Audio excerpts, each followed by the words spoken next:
ত্রয়োদশ জাতীয় সংসদ নির্বাচনে কোন দল কত শতাংশ ভোট পেয়েছে তা জানিয়েছে নির্বাচন কমিশন। ভূমিধস বিজয় পাওয়া বিএনপি 49.97% এবং জামায়াতে ইসলামী 31.76% ভোট পেয়েছে। রোববার ইসির তৈরি দলভিত্তিক প্রাপ্ত ভোটের হার সংক্রান্ত প্রতিবেদন থেকে এসব তথ্য জানা যায়। 299 আসনের ভোটে 60টি নিবন্ধিত দলের মধ্যে 50টি দল অংশগ্রহণ করে। এর মধ্যে 297টি আসনের ফলাফলের গেজেট প্রকাশ করেছে ইসির ঘোষিত ফলাফল অনুযায়ী এবারের নির্বাচনে 297টি আসনে ভোট পড়েছে 59.44%।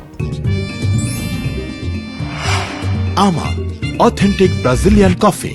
আর গণভোটে 299 আসনে ভোট পড়েছে 60.26%। হ্যাঁ ভোটের পক্ষে ভোট পড়েছে 4,80,74,429টি। তাছাড়া না ভোটের পক্ষে ভোট পড়েছে 2,25,65,627 ভোট। অন্য রাজনৈতিক দলগুলোর মধ্যে জাতীয় নাগরিক পার্টি 3.05%, বাংলাদেশ খেলাফত মজলিস 2.09% ও ইসলামী আন্দোলন বাংলাদেশ 2.70% ভোট পেয়েছে।